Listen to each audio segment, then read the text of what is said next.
Salve rastreadores, por aqui Rastreamento Humano, trazendo mais um vídeo. Estamos fazendo aqui monitoramento diário, dá pra ver bem aqui a passagem de animais. Tá bem batida a trilha aqui. Tem vários pontos aqui com um ponto de alimentação, de abrigo. Mas enfim, estamos pegando esse vídeo aqui, continuando aqui na sequência de vídeos sobre empregos de tecnologias auxiliares para o rastreamento. Estamos aqui com, mais uma vez, equipamento de visão noturna e binóculo. Equipamento de visão noturna, mais uma vez agradecendo o pessoal do InfoArmas e da FLIR Brasil, que cederam o equipamento para a gente continue fazendo teste e avançando na doutrina de atuação de emprego dessas tecnologias auxiliares. Mas um ponto importante aqui para nós, que para o emprego basicamente dessas tecnologias auxiliares para o rastreamento, que para nós aqui, nesse caso aqui específico, seriam três: o uso do binóculo, o uso do visor noturno e o uso do visor térmico. Para nós aqui existe um caminho natural para se chegar à conclusão de qual equipamento eventualmente vai se adquirir ou não, para a tropa ou individualmente, para determinadas missões. Primeiro tem que saber quais são, bom, primeiro de tudo saber que cenário de atuação aquelas equipes vão atuar. Mas seguindo o caminho natural, primeiro é conhecer as especificações de cada um desses equipamentos. O binóculo é uma coisa, o visor noturno é outra e o visor térmico é outra. E dentro desses três equipamentos, por exemplo, existem categorias diferentes de binóculos, de visor noturno e de visão térmica. Então é importante conhecer as especificações técnicas de cada um deles para saber eventualmente o que vai ser eventualmente tentar adquirir para a tropa, por exemplo, para a equipe, para conseguir utilizar isso. Mas não para por aí, não adianta só ficar lendo livros a respeito, saber tudo tecnicamente sobre aquele equipamento. Entra uma etapa seguinte, que é saber como manusear esses equipamentos, que isso também é diferente. O uso do binóculo é de um jeito, o do visor térmico é de outro, e o visor noturno é outra técnica. Existem técnicas para isso. É preciso desenvolver essas técnicas, e isso dá trabalho, tem que ir para campo, tem que testar. Não existe especificamente, nós desconhecemos pelo menos especificamente técnicas que estão sendo desenvolvidas aqui no país especificamente para fins de emprego de uso auxiliar no rastreamento. É para isso que nós estamos falando. Para uso de emprego auxiliar dessas tecnologias, que no caso aqui são binóculo, o visor noturno e o visor térmico, nós aqui pelo menos não temos conhecimento específico de que eventualmente estejam sendo desenvolvidas essas técnicas para essas finalidades. Nós temos modestamente tentado contribuir com isso, para isso, não é para outras finalidades, de tiro de precisão, detecção de alvos com equipamentos sofisticados, não é isso. Nós estamos falando para rastreamento, porque é diferente. Uma coisa é o uso do binóculo. Por exemplo, né, para nós aqui nós explicamos nas nossas instruções presenciais como utilizar o binóculo para usar perto.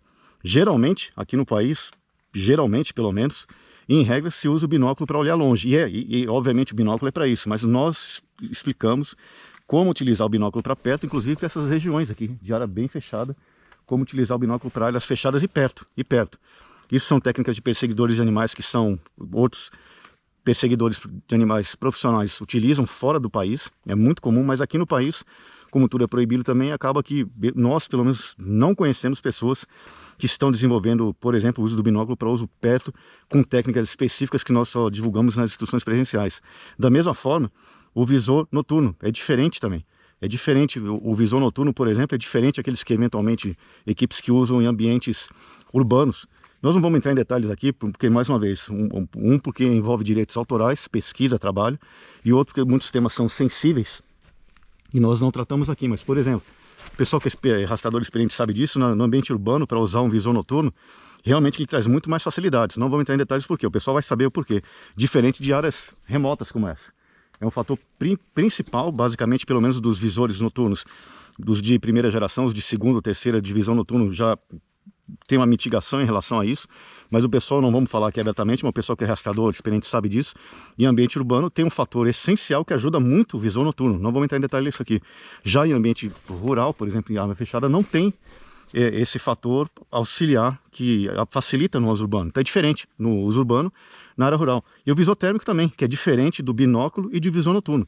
As visadas no visor térmico, eles são diferentes. É preciso saber usar tecnicamente um visor térmico para conseguir identificar, ou para fazer eventualmente a detecção de alguma assinatura de calor, ou eventualmente até a identificação daquilo posteriormente. É diferente.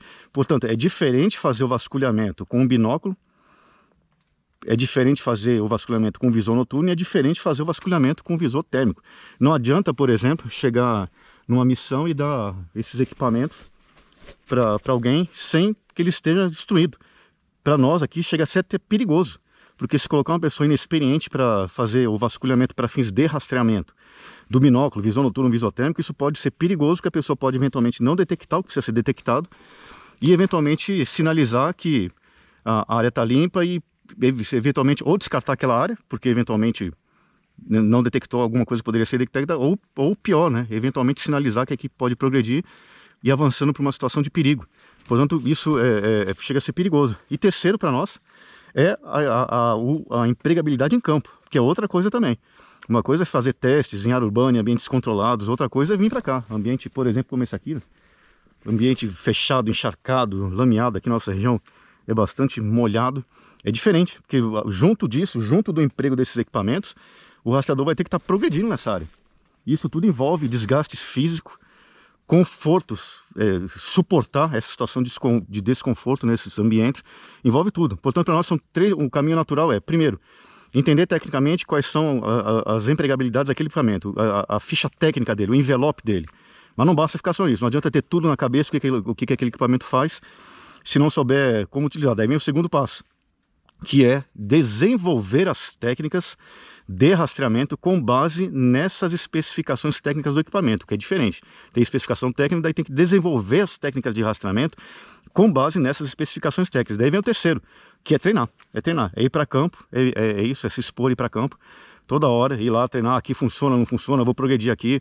É diferente, uma coisa, por exemplo, não vamos entrar em detalhes aqui, mas, por exemplo, uma coisa tentar fazer o vasculhamento da área com binóculo, visor noturno e visor térmico, por exemplo. Não vamos entrar em detalhes, mas, por exemplo, com binóculo, é importante estar parado, parado. Por exemplo, com o visor noturno já dá para fazer uma progressão melhor, por exemplo. Com o visor térmico, mais ou menos, né? Não vamos entrar em detalhes por aqui. Portanto, tudo isso varia. E claro, para progredir também tem que saber progredir nesses ambientes, o que é bastante diferente de uma área urbana, que existem todas aquelas facilidades para que não existem esses obstáculos como tem aqui, por exemplo, a previsibilidade maior de estar num ambiente plano, uma escada, por exemplo, tudo isso. Portanto, para nós aqui, continuamos desenvolvendo modestamente essa doutrina de atuação com equipamentos auxiliares ao rastreamento. Para nós o que mais vale são as habilidades humanas do rastreador, mas é preciso incorporar essas tecnologias, está avançando muito, tem que incorporar, não dá para simplesmente querer insistir só nas técnicas humanas, são importantes, as mais importantes, mas é preciso incorporar.